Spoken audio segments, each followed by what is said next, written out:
All right. Where did you see the hand of God this week? Or did you? Sometimes he can make himself very hard to be seen.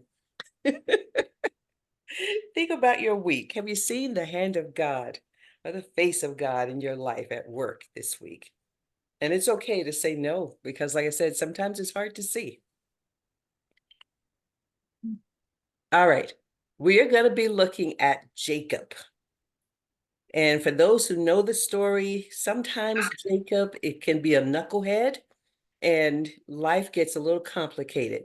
Who can tell me a little something about Jacob? Anybody know anything about Jacob? Isaac, Jacob, Abraham, Cindy. Son of Isaac, had the brother Esau, who sold his inheritance for a bowl of soup. It's a great story. Jacob was the one who stole his inheritance, and his name means deceiver. But he's pretty cool. He is pretty cool. He's a knucklehead, but he is also pretty cool. So I want us to look at the story of Jacob. Now, we're not going to look 100% in depth into his story because I want to shoot off into another character, but we have to start with him in order to get there. So he's kind of like a who's who. He's royalty. It would be like your grandfather was somebody major, Abraham was his grandfather. You got Isaac. So he was a big deal, but yet his life took a turn. So what appears to be a storybook beginning all of a sudden became filled up with a lot of ups and downs. And if we think about our lives, maybe not ours, but people we know, sometimes people can have a very storybook beginning. And you go, ooh, I would love to have that person's life. Oh man, if only my life was. But then if you look closely, you start to see all those ebb and flows, those ups and downs. That's what we start to see with Jacob. To first look at him, you think surely his life is going to be a really good one. So I want to look at where it starts. So if I can get Cindy, maybe you're a good Old Testament reader. Can you read for me in Genesis 24, starting in verse 42 through 67, please? Hey, Brenda, welcome.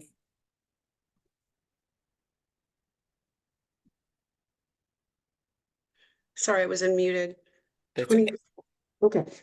Will you tell me what Genesis you just said again? Yes, Genesis 24, starting in verse 42. Okay, here we go. Genesis 24, verse 42. When I came to the spring today, I said, O Lord, God of my master Abraham, if you will please grant success to the journey on which I have come. Please grant success to the journey on which I have come. See, I am standing beside this spring. If a maiden comes out to draw water and I say to her, please let me drink a little water from your jar. And if she says to me, drink, and I'll draw water for your camels too, let her be the one the Lord has chosen for my master's son. Before I finished praying in my heart, Rebekah came out and her jar on her shoulder. She went down to the spring and drew water, and I said to her, please give me a drink. She quickly lowered her jar from her shoulder and said, drink, and I'll water your camels too. So I drank, and she watered the camels also. I asked her, whose daughter are you? She said, the daughter of Bethuel, son of Nahor, which Milcah bore to him. Then I put the ring in her nose and the bracelets on her arms, and I bowed down and worshiped the Lord. I praised the Lord, the God of my master Abraham, who had led me on the right road to get the granddaughter of my master's brother for his son. Now, if you will show kindness and faithfulness to my master, tell me, and if not, tell me, so I may know which way to turn. Laban and Bethuel answered, this is from the Lord. We can say nothing to you one way or the other. Here is Rebekah, take her and go and let her become the wife of your master's son, as the Lord has directed. When Abraham's servant heard what they said, he bowed down to the ground before the Lord. Then the servant brought out gold and silver jewelry and articles of clothing and gave them to Rebekah. He also gave costly gifts to her brother and to her mother. Then he and the men who were with him ate and drank and spent the night there. When they got up the next morning, he said, send me on my way to my master. But her brother and her mother replied, "Let the girl remain with us 10 days or so, so that you may go." But he said to them, "Do not detain me. Now that the Lord has granted success to my journey, send me on my way so I may go to my master." Then they said, "Let's call the girl and ask her about it." So they called Rebekah and asked her, "Will you go with this man?" "I will go," she said. So they sent their sister Rebekah on her way, along with her nurse and Abraham's servant and his men. And they blessed Rebekah and said to her, "Our sister, may you increase to thousands upon thousands. May your offspring possess the gates of their enemies." Then Rebekah and her maids got ready and mounted their camels and went back with the man. So the servant took Rebekah and left. Now Isaac had come from Beer Lahai Roi, for he was living in the Negev.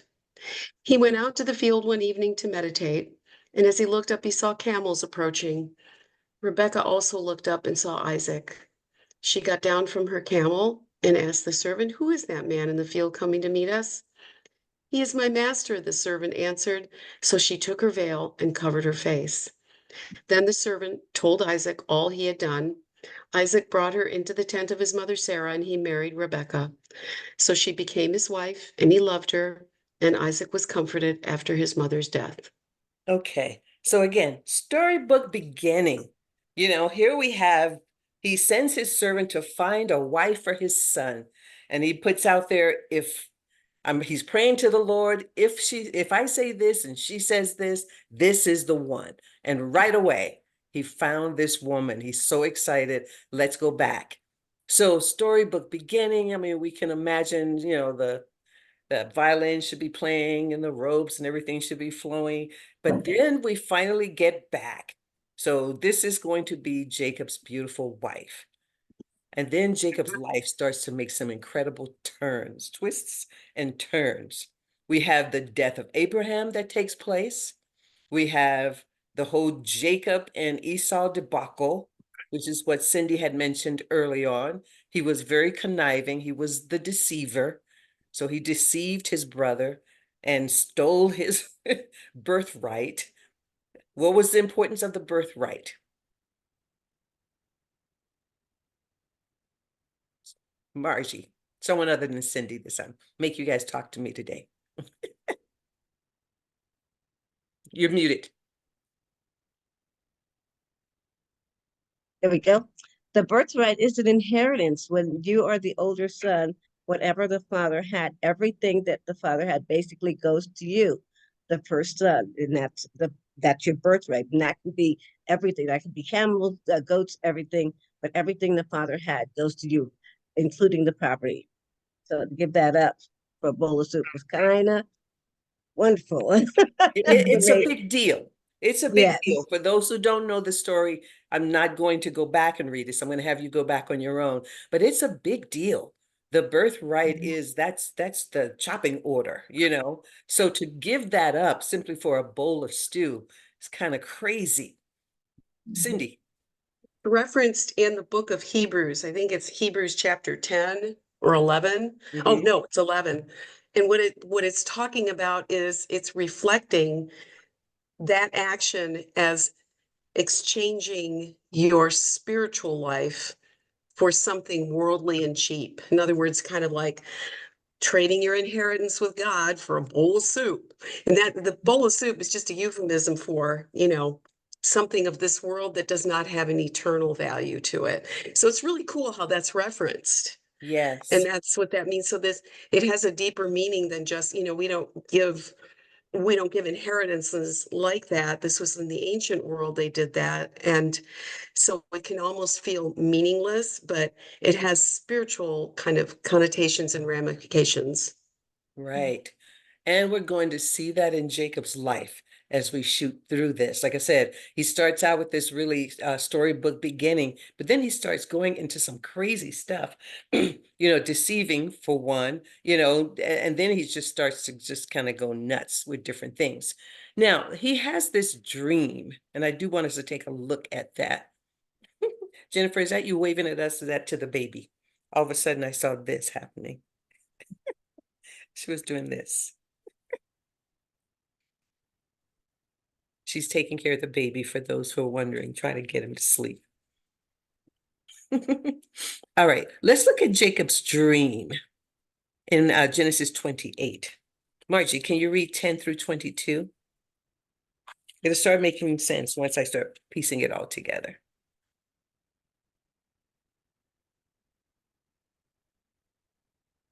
You're muted. Genesis what? 28? Genesis 28, And then 10, starting at 10 through 22. all right. Jacob left Beersheba and set out for Haran. When he reached a certain place, he stopped for the night because the sun had set. Taking one of the stones there, he put it under his head and lay down to sleep. He had a dream in which he saw a stairway resting on the earth, with its top reaching to heaven, and the angels of God were ascending and descending on it. There above it stood the Lord, and he said, I am the Lord, the God of your father Abraham and the God of Isaac. I will give you and your descendants the land on which you are lying. Your descendants will be like the dust of the earth, and you will spread out to the west and to the east, to the north and the south. All peoples on earth will be blessed through you and your offspring. I am with you and will watch over you wherever you go, and I will bring you back to this land. I will not leave you until I have done what I have promised you. When Jacob woke up from his sleep, he thought, surely the Lord is in this place and I am not aware of it. He was afraid and said, how awesome it is this place. This is none other than the house of God. This is the gate of heaven. Wow. That's crazy. Yeah, he thinking pretty deep there on that. Did I finish it? Yes, please. That's good. That's good. So here we have Jacob. He's messy. He's unspiritual in many ways. He's deceitful. He's all this stuff. But yet he is met by God. And what does God say to him? He's giving him that land that he's laying on, that he's giving him all of that, north, south, east, and west, that he's going to make that his inheritance. Wow, that's amazing. Yes. Does God know that he's deceitful? Does God know what we know about him? Brenda, I see your hand raised. He also tells him, I am the Lord your God. So he reminds him of his heritage. He's like, I know your forefathers. They talked to you about me, and I know you, and I want you to know that. So he first uplifts him before he gives him all these blessings. Yes, yes. God reveals who he is. You know, as Brenda's saying, I am. He doesn't just tell him, this is what I'm going to give you, but he says, let me tell you who I am. I want to make sure you're aware of who you're talking to. Now, going back to my question, did God know that he was deceitful? Did God know he was messy? Did God know Yes. he had issues? Yes. God Yes. knows we're all like that. God knows we're all like that. Just to Mhm. bring it around to us today, we look at it and we think we're covering something up. We're hiding something from God. He's going, I know you're messy. I know you've got stuff. I know you're deceitful, but I am not withholding my inheritance to you. He could have, honestly, if you think about us, we would probably withhold based on the actions of the person we're, willing to give it to. But God is like, I know what you've done. I know you took your brother's birthright. I know that you're deceived. I know all of this, but I'm faithful to my promise. Do we believe that God is faithful to his promise, regardless of our actions? Yes. Do we think that we have the ability to change God's mind about us? Truthfully. Don't give me the religious answer. How do you Yes. feel? Yeah. Having a bad day, really screwed up, swear it up to storm because you need a new engine in your car. Oh, yeah. Yes. We think God wavers when we waver. We think if we're good, then God's good with me. But if I'm bad, oh God, please don't even think about it. Brenda, I see your hand. So it's interesting that I usually don't think this about myself, but I think it for others. I'm like, that person is a screw-up. Look, they're evil. Please change your mind about them. Like, don't give them that blessing you're thinking about. Take it away because they're evil. Yes, it says more about God than it does about Jacob. And honestly, if we look at our own lives, if we allow it, God is saying much more about himself than he is about us. I always say it's not about us. We think it is, but it really is not. Because if left to us, we would be going up and down, up and down, up and down. And God is saying, I am faithful to my promise to Abraham and Isaac, and you are attached to them, brother. So as long as you are attached to them, you are attached to me. Faithfulness of God. And then, like Margie pointed out, what did he promise him? Everything. Inheritance. Yeah. I want to read one line in particular because it's going to come back when we go further into the study tonight. In verse, let me find it. In verse 13, there above it stood the Lord, and he said, I am the Lord, the God of your father Abraham and the God of Isaac. This is part here. I will give you and your descendants the land on which you are lying. He didn't say, I'm going to give you any and every land. He said, I'm going to give you the land on which you are lying. And it's important because we're going to watch Jacob do what he does best, which is to ignore and deceive and maneuver and manipulate around the word of God. That's what we do.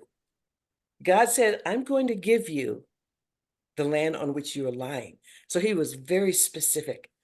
And I believe oftentimes God's very specific about what he's trying to give us. We make it broader, and then we get frustrated and angry and sad and hurt when it doesn't come the way we think it should come. Brenda. I'm wondering, because Jacob already escaped to his uncle's place because he stole the inheritance. So is he thinking, gosh, I already got an inheritance, I'm not worthy of anything more? And then God is here reminding him, okay, you've been in exile, because that was a forced exile. You've been in exile, right? But I've been seeing you, kind of like, I know you, I understand you. Your name is Jacob. Yes, your name is deceitful, but I know who you are. These are your descendants. And by the way, yes, you may have gotten that inheritance through very sketchy means, but I'm going to give you that inheritance. Like, now I'm putting a stamp on it. Right. Yes, he could have. He could have. Thank you for bringing that up. He could have thought, well, I've already gotten the inheritance. I got my brother's inheritance. But see, there's a difference between God said, I will give you inheritance, Right. versus Jacob took his inheritance. What's the difference between the two? Us taking an inheritance and God giving us an inheritance. Is there a difference? Yeah, there's okay, so when I take, it seems like it's an entitlement. I'm entitled to that. But when I'm given, there's something that plays in me going, okay, wow, that person thinks I'm worthy of this. Okay, good. Good. Cindy. Often read this and thought, okay, this looks like Jacob gets rewarded, even though he did something really stinky. Now, if he took his brother's inheritance, that meant everything that Isaac owned. It looks like what God is saying, I'm giving you the land you're lying on. That's more, that encompasses far much more. That's an entire country is what we're talking about. But that's much more than what Isaac owns, his pastures, whatever, even the land that maybe he owned. Yeah. So often I have struggled with, now, he looks like he's being rewarded for bad behavior. How does that filter on, you know? And so my sense of injustice is like, yeah, what's going on here? There is something though that I'm missing, or that I don't know. Maybe God knew that he had within him the kind of heart Mhm. to follow him, and that scrappy Jacob, kind of like your Michael Cohen of the old days, somebody who you wouldn't want to take a bath with, maybe. But but really, he's got a good heart. And there's something in there that God knows that he can build a partnership, because all the people that he started with in the Old Testament, from what I've read, looks like, and other commentaries have said this, that God was looking for people to partnership with. Abraham, Isaac, and then Jacob. And Jacob is a very unlikely partner. Mhm. So, you know, there's kind of a, you know, this and that together. So Yeah. there's some things that are in conflict, Mhm. and then they have to coexist, at Right. least for the time being. Right. Yeah. Okay, Brenda. And then notice he doesn't tell him, because he says, I am the God of your, I'm the father of your father Abraham, Isaac. He doesn't say, and your brother Esau. He doesn't, like, he's like, forget about that. I want you. Yes. Yes. And he doesn't say, and the God of Jacob. Mhm.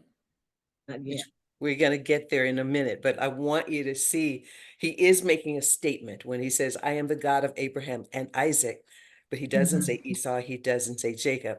And yes, Cindy, what you're saying, what God gives us, what we inherit from God is so much greater than anything that we can request on our own, anything that we can steal on our own. We spend so much of life trying to inherit or reward ourselves or situate ourselves in a manner that we don't have to worry, you know, whether it's getting ready for retirement or whatever. It's like we're so busy trying to make sure we're taken care of, which is basically what Jacob was doing. And God is saying, I can do even greater. Give it to me, put it in my hands. I can do better. I can do even better. So I want us to see where it goes, because he is an interesting character, as everybody's pointing out. So he has this incredible dream, but in this dream, he acknowledges, where is it? Verse 17. I think it's, yeah, 17. He was afraid and said, how awesome is this place? This is none other than the house of God. This is the gate of heaven. So even though, as Brenda said, maybe he thought, well, I've already inherited everything. He knew that there was something different. He's like, whoa, but this is the house of God. He acknowledged there's something greater than what he had already achieved. Okay. So where was he laying? He said, I'm going to give you this land. I want to go back to that. What was the place? Do we know the name of that place? Yeah, it was, it's certainly between Beersheba and Haran. So could it be Bethel? I It mean, was, yes, Jacob's dream at Bethel. And Bethel becomes Oh. extremely important. I know, it's the title. I didn't read the title. So we're going to watch God now as he continues to try to get Jacob to be obedient to his direction. Remember the last one we did, we talked about the cloud. Mhm. You know, the cloud was a command and it was a compass. It was trying to lead them somewhere. We're going to see really a lot of the same thing. God is trying to lead Jacob somewhere, and we're watching Jacob be Jacob, him and ha and fight and twist and turn and do all the things that we do, and see how far it gets him. Okay. So we're not going to read it all, but like I said, his storybook life turns into kind of a nightmare. So he has this incredible dream, the staircase from heaven.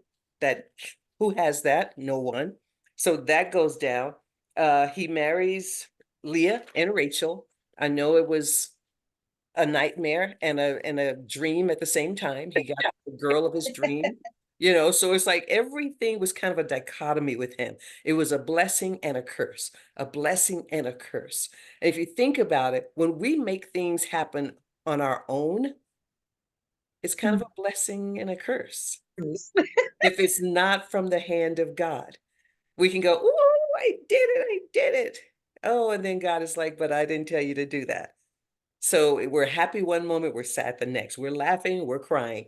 It's a blessing and a curse. We see that in his life. He goes I on. just wanted, Go ahead, Cindy. just as an aside, Hmm. he names this place Bethel. And in English, it's called Bethel, but it's not that in Hebrew. It's Beit El. Beit means house, El means God. And El doesn't mean Yehovah or that Yahweh. It means the ancients as they viewed God, like a God, the big God, okay, the big spirit. That's what Yes, that's from. So he names yes, it from, he doesn't have a personal relationship yet with God, but he realizes that this is completely different than anything he's ever experienced. So he yes, calls it by what the pagans would call it back then, or the non-believers in Yahweh, so to speak. Just right. thought I'd give a little history. No, thank you, Yeah. because I'm going to call on you to come back to that in a little bit because it goes even further. So thank you for taking us there. It just shows we can know God, but not really know God. Mhm. He is sitting in a position where he should know God. He says, "I am the God of Abraham and Isaac." That's his granddad and his dad. He should know God. But as Cindy pointed out, the God he knows is the pagan God. So in other words, he knows of God, but he doesn't personally know God. What's the difference between knowing God and knowing of God?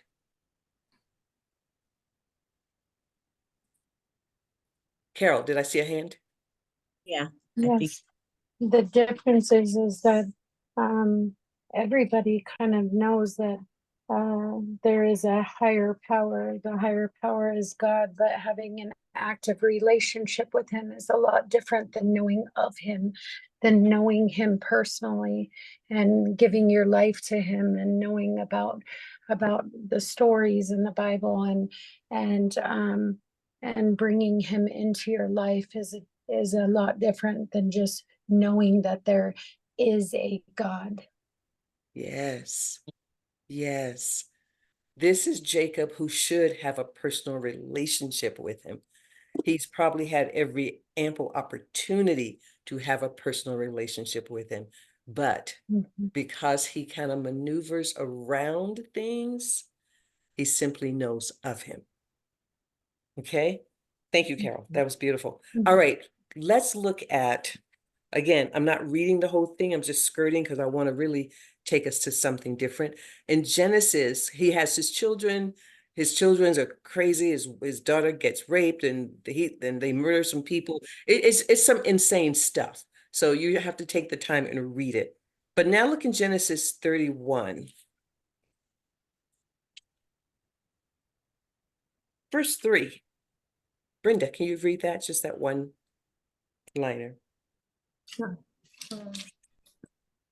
Then the Lord said to Jacob, "Go back to the land of your fathers and to your relatives, and I will be with you." Okay, now he's fleeing from Laban. So he's on the run. He's all over the place. And what does God tell him to do? Return home. Go home. Return. Go Yeah. home. So we saw him when he had the dream in Bethel. He said, "The place where you lay your head, this land, I'm giving it to you. I'm giving you everything." But then he takes off and he goes someplace else. It would be like God said, "BJ, I want you to hang out here in Reno." And I'm like, "Forget Reno. I'm going to go to Santa Barbara. I'm going to go to, and I'm all over the place." He just kept going. So here he's on the run from Laban, and God comes to him. He says, "Return, return to the land of your fathers and your relatives, and I will be with you." How clear is that? very. Mhm. Sometimes, even when God is clear, it's unclear. Why is that? Why would that be unclear to Jacob? Why would that be unclear for us? Margie.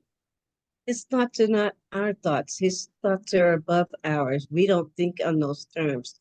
We have to go higher to kind of grasp what God is saying when he's saying things. And there's a lot more to it than what we can see sometimes. So we have to stop and really think about it and contemplate, what does he really mean by that? Yeah. It's always deeper than what we think. Has anyone ever wanted to do something and God is telling you to do something else? Every day, every Love your enemy well. oh dear. All of a sudden, it's not clear. It's not clear because it's not what we want to do. Mhm. When it's something we want to do, it's crystal clear. But if it's not, we're like, maybe God meant, I didn't really hear. We can find our Jacob way of maneuvering around things. So even though we're reading it and we're going, that's crystal clear, it wasn't crystal clear to him because that's not what his heart desired to do. And I want us to think about ourselves and go, are there things in my life in which God is speaking pretty clearly, but because it's not what I want to hear, then I'm saying it's not clear. That's where we And go ahead, Erica. oh, I'm sorry. I was going to say, and I found it's not just with things that I necessarily don't want to do, but it's with things that I do really want to do. And it's almost like I can feel it deep within me that God's leading me in that direction, but it takes bravery. Yes, you're And I'm afraid to do scared. it. Yes, thank you for pointing that out. Sometimes we're just afraid to go where God is trying to get us to go. You know, if God is saying, MJ, I need you to step up and go and confront this person, and MJ is like, I can't. She'll find a way not to do it. You know, oh, I'm really, really busy. My shift is, I can't get over there today. It's like you will find a way to maneuver around it. I want us to see that was the character of Jacob. That's also the character of us. So as we're looking at him and going, man, this knucklehead, he made this short journey really long. We make our journey really long. Brenda. So there's also like, okay, so thinking about how Jacob, when he fled his parents' home, his mom said, go to your uncle. And when the time is right, I will send someone to pick you up. Yes. So Jacob, so it could be Jacob is still waiting for his mom to send someone to come pick him up. But God saying, now I'm the one coming. Like, where's my mom's messenger to come get me? Yes, good point. Think about that. What if one person says one thing and God says something else? Who do we listen to? Because as Brenda pointed out, his mom did say, I will send someone. She actually sent the nurse. I will send someone. So he could have gone, nope, God, the nurse hasn't come yet. I'm not going. Again, we find ways to maneuver around things we either don't want to do, or as Erica pointed out, things we are afraid to do. And sometimes God is trying to push us to do the very thing that we're trying not to come face to face with. Okay? Good point though, Brenda. We're going to come back to that too. I'm trying to get to this juicy part. I found this. It was so good. That's why I'm trying to rush this. All right. So Jacob wrestles with God in 32. So Genesis 32, verse 22. Can I get somebody to read 22 through 32? I can read it. Thank you. Okay. 32, 22 to 32. Yes. Okay. That night, Jacob got up, took his two wives, his maidservants, and his 11 sons, and crossed the ford of the Jabbok. After he had sent them across the stream, he sent over all his possessions. So Jacob was left alone, and a man wrestled with him till daybreak. When the man saw that he could not overpower him, He touched the socket of Jacob's hip so that his hip was wrenched as he wrestled with the man. Then the man said, "Let me go, for it is daybreak." But Jacob replied, "I will not let you go unless you bless me." Then the man asked him, "What is your name?" Jacob, he answered. Then the man said, "Your name will no longer be Jacob, but Israel, because you have struggled with God and with men and have overcome." Jacob said, "Please tell me your name." But he replied, "Why do you ask my name?" Then he blessed him there. So Jacob called the place Peniel, saying, "It is because I saw God face to face, and yet my life was spared." The sun rose above him as he passed Peniel, and he was limping because of his hip. Therefore, to this day, the Israelites do not eat the tendon attached to the socket of the hip, because the socket of Jacob's hip was touched near the tendon. Okay, most of us know this story. Tell me about this story. What stands out for you? Jacob gets a new name. And what is that new name? Israel, Israel. a nation. Yes. God renames him. God is chasing this man down, literally. He's on the run and God is chasing him down, even though, as we pointed out at the beginning, he's a knucklehead, he's deceitful, he's everything Cindy said he shouldn't be deserving of. So here's this man that does not really deserve God's grace and mercy, but God is chasing him down to bless him. Think about your own life. I go, God, I don't deserve the blessings that you've bestowed upon me, but yet you have chased me down to bless me. Brenda, see your hand. It is interesting, though. You say Jacob was a knucklehead, right? And that he was deceitful. He was stubborn. And it is this same stubbornness and this same drive that he fights this man. He did not let go, like he had that relentlessness. And that is what got him to be blessed by God. So his very vices are actually the ones that garnered him a blessing. Yes, that very tenacious spirit, or whatever it is that, we look at ourselves and go, oh, I hate this about me. It's just sinful. And God's like, yeah, it is sinful, but I can use it. I can turn that around.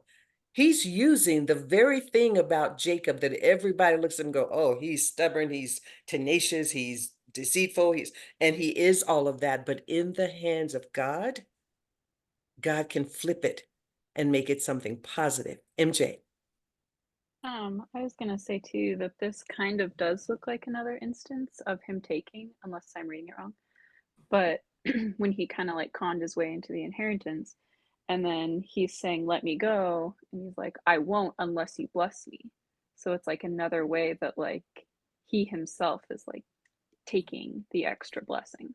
Yes, it's in his DNA. It's deeply rooted in him. He's conniving.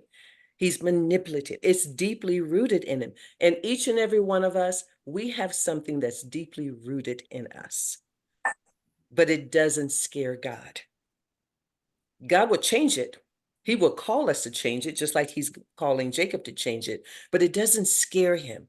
I think sometimes we look at ourselves and we see ourselves as being so horrible. God couldn't possibly love me.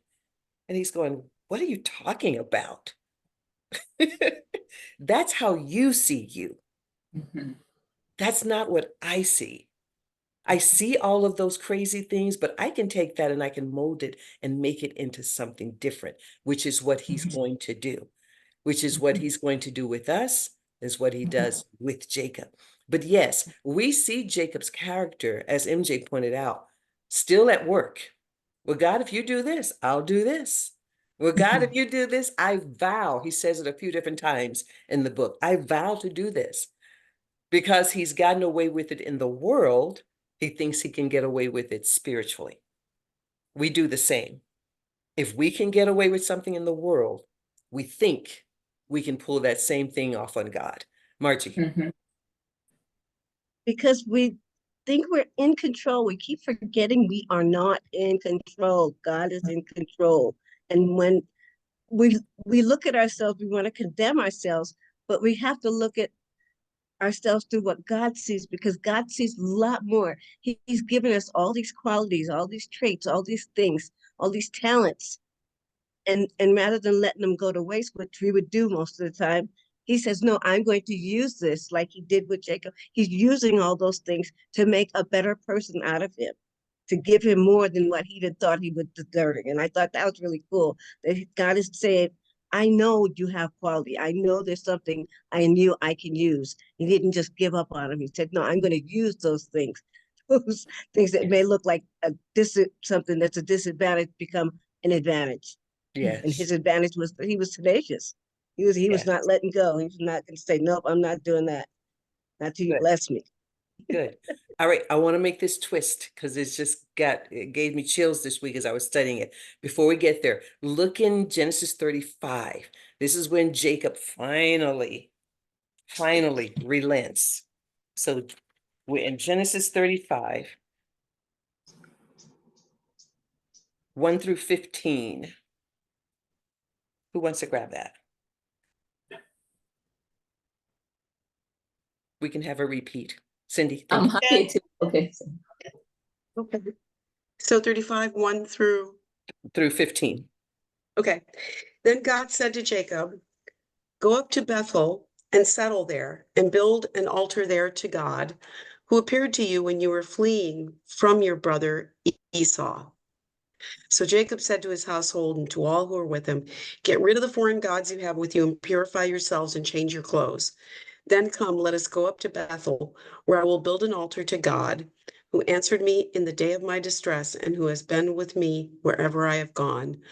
So they gave Jacob all the foreign gods that they had and the rings in their ears, and Jacob buried them under the oak at Shechem. Then they set out, and the terror of God fell upon the towns all around them, so that no one pursued them. Jacob and all the people with him came to Luz, that is Bethel, in the land of Canaan. There he built an altar, and he called the place El Bethel. That's interesting. Okay. Because it was there that God revealed himself to him when he was fleeing from his brother. Now, Deborah, Rebekah's nurse, died and was buried under the oak below Bethel. So it was named Alon Bekut. After Jacob returned from Padan Aram, God appeared to him again and blessed him. God said to him, your name is Jacob, but you will no longer be called Jacob. Your name will be Israel. So he named him Israel. And God said to him, I am God Almighty. Be fruitful and increase in number. A nation and a community of nations will come from you, and kings will come from your body. In the land I give Jacob and Isaac, I also give to you, and I will give this land to your descendants after you. Then God went up from him at that place where he had talked with him. Jacob set up a stone pillar at the place where God had talked with him, and he poured out a drink offering on it. He also poured oil on it. Jacob called the place where God had talked with him Bethel. All right. What do we see? Then I'm going to break this one down. What stands out for you? Margia, is that your hand? Is that an old hand? Okay. What do we see? Brenda. He's given him a lot. Go ahead. Oh, Go ahead, God Brenda. sends him back to the place where he first, almost like where he first made, I'm almost saying a covenant with him. Like this is where we met, we connected. And I want you to go back there because that's where I made that promise to you. It was a significant place. And I want you to go back there.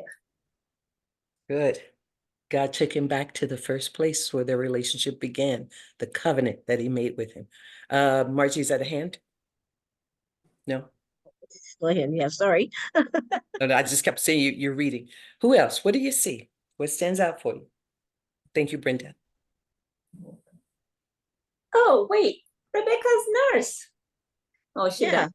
Um, His nurse oh, died. she died and was buried below Bethel. Okay, so wait, did the nurse travel with them? This is, anyways. Wait, what? Okay, this.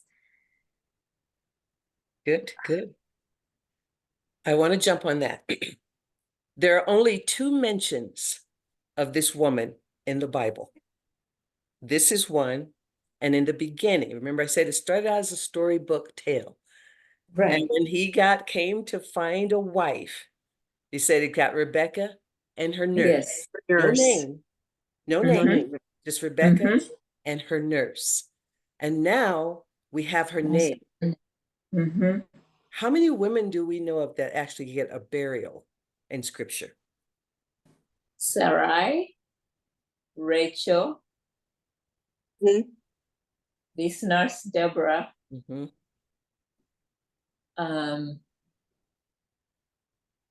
hold Mm. on, Leah. Well, they say where Yes. I buried Leah, but we don't know. But Rachel was We don't. buried. Right. Good enough. Are they only 3? That's my point. Beautiful. There's something significant about this no-name woman up until this point. Yeah. She's simply mentioned twice. I always say go in search of the God character in Mhm. every story, because God is showing himself as we go. So we look at Jacob. She was with Jacob before he was born.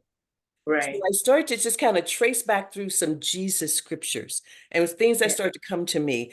It says she knew Jacob before he was formed in his mother's womb. Mhm. This Okay. woman, they're guessing, was about 140, 60, 190. I heard someone go all the way up to 190 when she passed away, because this was Rebekah's wet nurse. So Mhm. this was an old woman, which means Mm. she knew Jacob before he was formed in his mother's womb. There's so many little Jesus correlations as you start to walk through it. She nursed him when he was hurt. She loved him and she cared for him. She watched him when he obeyed and when he Mhm. rebelled. You know, this woman was immovable when all other Mm. parts were moving. Like I said, he was constantly shifting from one thing Mhm. to another. When his mom, Rebekah, said, when it's safe, I will send someone to get you. Who did she send? Mm. The old Rebecca's nurse. Deborah. She sent Deborah. the old nurse. Of all the people, why would she choose the old nurse? Definitely there were people younger, but there was something there that made her send this old woman. So this woman had to be trustworthy. She was sent to him while he was still in his sin, because God was calling him to Bethel. Come to Bethel, come to Bethel, come to Bethel. And he was everywhere except Bethel. And then when he was ready to make his turnaround, which we see it in chapter 35, we see him turn his life over. He surrenders his life, basically, because that's when he says to his whole family, let's get rid of all these idols. He's going to bear. You see, he finally says, he throws up the white flag and surrenders. And who's there? Deborah. Mm. Deborah. That's when she dies. So she journeys with this man, Mm. unseen, unseen, but present. And if we look in the scripture, God said to him, I will be with you wherever you go. Yeah. He says that's to say the exact same thing to us. He's unseen, but he's There. present. And I know in the message I sent out to you guys earlier, as a reminder, I said, be careful, you just might be entertaining an angel. Right. Who This knew? is so. Go ahead, Brenda. This is crazy. No, like as you're explaining it, because I'm reading the New English translation, and it has those little captions like, this woman, Rebecca's nurse, had been Rebecca's nurse, but later attached herself to Jacob. Yes. So she had traveled with him? She attached I didn't herself to Jacob. She became really the watchman, watchwoman, watching over him. watching Mm-hmm. over him. No recognition, no No. name. And the reason I started to dig into, actually, Reggie sent me a text saying, can you dig into this woman? There's only 2 scriptures about her. And I looked at it and went, Wow. huh. And I Okay, couldn't let's. cover her without covering Jacob. But if Yeah. we look at her, we go, whoa, there is a God figure in everyone's story because Yeah. it's God's story and he's trying to show himself to us.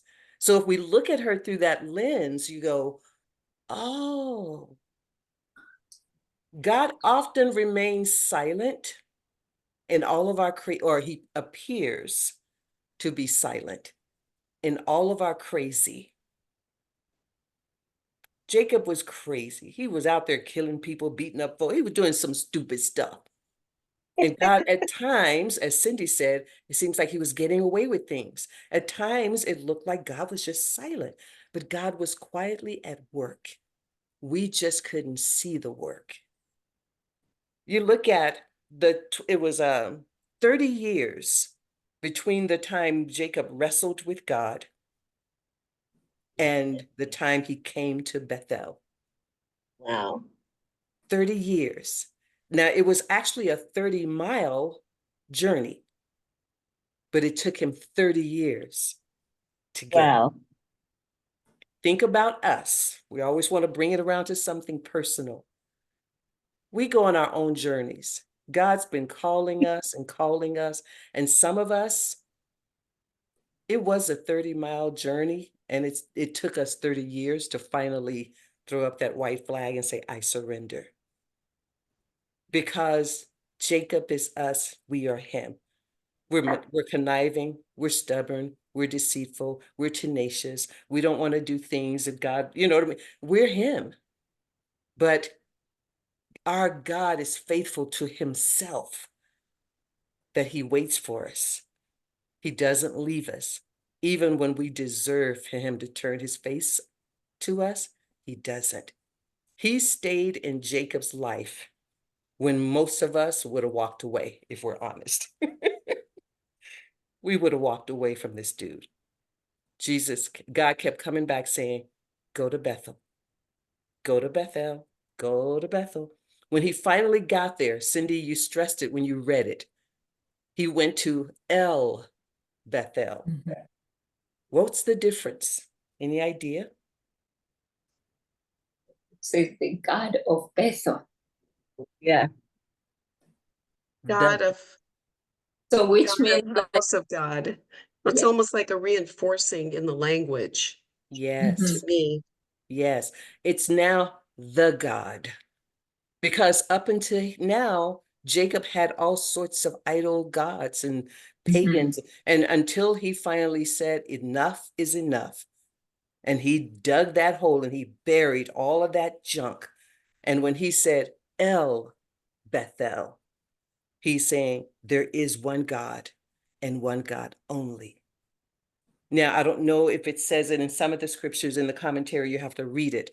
When they bury Deborah under the oak tree, Yeah. the oak tree is now known as the weeping, The oak of weeping. the Mm-hmm. oak of weeping.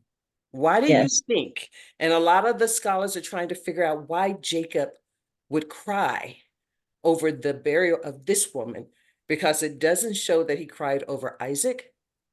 It doesn't show he cried Okay. over Rebekah, who he loved deeply. It doesn't show that he cried over the rape of his daughter, but yet this burial, he cries. Why do you guys think? Because she'd been with him his whole entire life.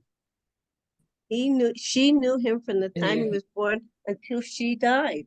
She was there always. She may not have been in the forefront, but she was always there.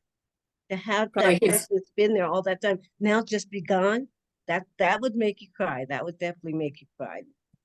You're losing that spiritual part that's been there this whole time. It may not have been in the forefront, but it was always there in the background, always hovering over him. She was Big Mama. She Yes. was big His mama. confidant. Yeah. I mean, because they didn't have a grandma because Sarai had died by the time they were born. So I'm thinking Deborah was all that and more. Yes. I He believe, loved him I believe, unconditionally. Yeah. Go ahead. I believe this is just my theory, honestly. I don't believe it was about her at all at this point. I believe she was so clearly the representation of what God was for him, that this was him finally shedding everything and saying, "You are my God, and I give up everything for you." She represented all of that. So I think too, yes, she was the person that saw him through everything. But that's our human mind kind of bringing her down to a size that we can understand. I think she was bigger than that Mm. in the makeup of what it meant for him spiritually. If you think about, and there's really no one to compare it to, but if you think about the person that made God come to life for you, that's who this woman represents. It's a whole different ball game. He wasn't just weeping. Like I said, if this woman was indeed 160 all the way up to 190, you expect at some point her to die. And yes, it would hurt your heart. But I think if he's weeping to a point where they call this the oak, the weeping oak, I think it's bigger. I think this was him. It would be the equivalent of us stepping into the waters of baptism, saying, "God, I surrender all." He understood what it was to run around in circles trying to get away from the will of God and seeing that God loved him so much he would not let him go. And when he finally said, "I accept who I am in your sight," it broke. He said, "You are now Israel." He said that once, he said that back at the wrestling. Remember that? Yeah. And then he didn't use that term, that phrase again to describe him until this moment. Because up until this moment, he wasn't living it. Yeah. Okay. That would be Oh, God wow. saying, that would be God saying, "Okay, Carol, you are my daughter, whom I love and I am well pleased." But then Carol continues to be crazy and wild and do her thing. God still feels that way, but he hasn't said those words to you until now. That would hit you differently if you realize, "God, I haven't heard those words in 30 years. Wow. Okay. So now the oak, the weeping oak, just makes more sense. You know, I don't know the parallel yet. I think it's something there because they talked about they buried the idols and all that under oak tree, and then they buried her under the oak tree. So probably not the same oak. I don't know, but Different countries because this one is in Shechem. this was in Shechem, the others in, but God covers our sin. Again, I'm looking at the correlations between her. When Jesus died covering our sin. So her being buried under an oak is similar to covering the sin of the people. So again, to look at it and go, it's bigger than the woman, because I believe the woman represents our God. Make Wow. sense? Yes. Cindy. Two hands. Yeah, The hands are flying up. yeah, this is really blowing my mind. This is deep. It's interesting her name is Deborah because there's another Deborah, but I had no idea that this woman, that this woman existed. Did you say that Jacob gave up? "I accept who I am in your sight." What was that? Yes. Did you say? Yes, it was Jacob accepting when he says, hold on, in verse 10, God said to him, because he had said this before, but in verse 10, God said to him, "Your name is Jacob, but you will no longer be called Jacob. Your name will be Israel. Israel. So he named him Israel. Israel. Okay. God, this is Jacob's accepting of who Mhm. he is in God's sight, not who he is in his sight, not who he is in the sight of all these people. I'm sure if they were to go around and do a survey at the time and say, oh, you know, Jacob, tell me all about him, they would name off all the things we named off. He's deceitful, he's cunning, there's a whole litany of things. But at this point, he's surrendered to God. If you say I'm Israel, that is who I am. At some point, ladies, we have to get there. We're surrounded by what other people have called us all of our lives. We're surrounded by all of the various things we've called ourselves. I'm asking you, look and see what God calls you. And then, like Jacob, you've got to reach a point in which you accept it. Jacob would forever be running if he didn't accept the fact that you are no longer Jacob. You're now Israel. Brenda. I know we have to go. I'm so sorry. These scriptures just keep bringing new stuff to me. So God tells Jacob in chapter 31, verse 1, he's like, go up to Bethel and settle there and build an altar. And from this, Jacob's next reaction is telling all his people, get rid of the gods and stuff. Like that was his thing. So it's almost like he has been waiting to hear God call him. Like he's been waiting for that call. Or does Deborah show up too? That then he's like, yes, I get the message because she's in here too, right? But he immediately goes and throws away all his gods, and which also leads me to thinking about how Jesus, he tells his disciples, throw off your net, like let go, I'm gonna make you into this. And they had been waiting to be under a rabbi, so they go, sure, we've been ready, so let's go for it. It's like the calling of the disciple. Jacob as the first disciple. Yes. Disciple here. I don't know. It's mind blowing. anyways. I do think at some point we get tired. I think Jacob, he had run around. He was known for all his crazy. And when you're known for it, you basically live up to it. But then it's exhausting. I think he was tired. So Brenda, going back to what you're saying, he was waiting to see if God would call him Israel again. He had heard it before, but then he had not heard it in, what was it, 20, 30 years. So I'm sure he was doubting it. So to hear God call him that again, it was like, whew, you still believe that about me? Absolutely. MJ. Maybe other people knew this already, but I have a note at the bottom of mine that says Israel means he struggles with God. So that's kind of Yes. funny too. That Yes. like once he finally lets himself submit and he's like, okay, this is it. You're my God. I'm going to return to Bethel. I'm going to do what you told me.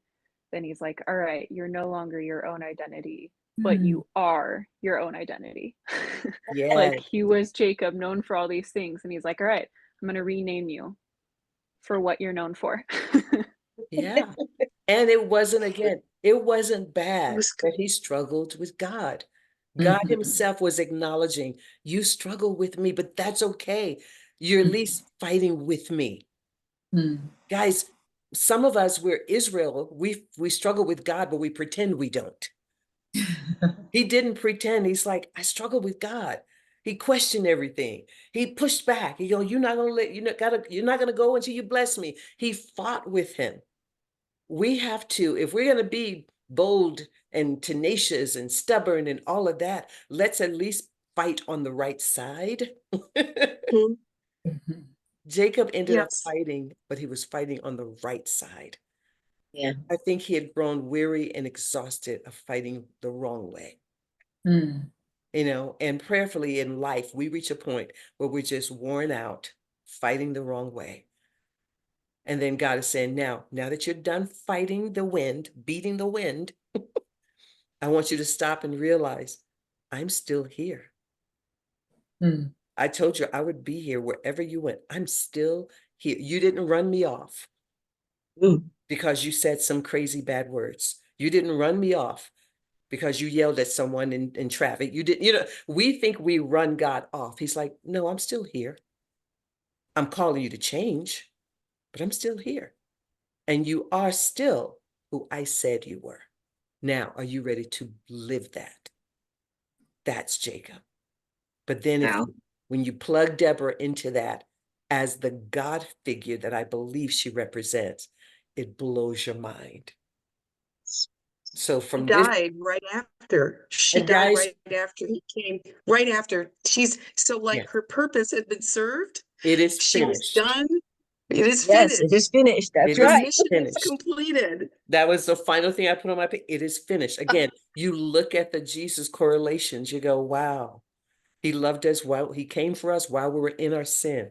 He loved us. He knew us before. You go, my goodness. And then it is finished. Mind-boggling.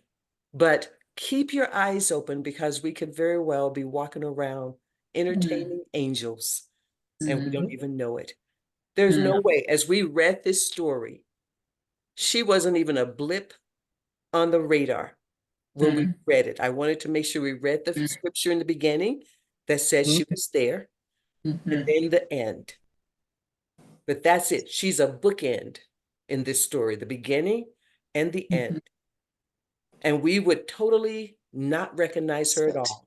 Most people haven't ever spoken of her. I didn't know anything about her until Reggie mentioned it. But that's how God shows up sometimes. He's not the loud, crazy, shiny object in the room. He's just that quiet, unassuming being, entity. So we have to look at how we look at each other, even how we treat each other. Being on the lookout, as I say in the podcast, for the hand of God. He's always there. We're just not always seeing him. Amen? Amen. Amen. Wow. All right. That was a little longer than we usually go. Any last minute feedback? How was that? We love Deborah.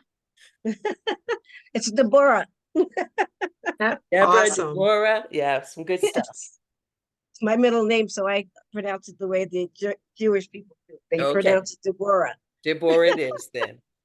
Yes, All and right, that's ladies. amazing. Loved it. Loved it. Awesome. Thank you, TJ. You're welcome. Ladies, have a great evening. Love you much. Thanks for being here. All right. Bye, Love Carol. Thank you. Bye, MJ. See you guys. See Good night. you.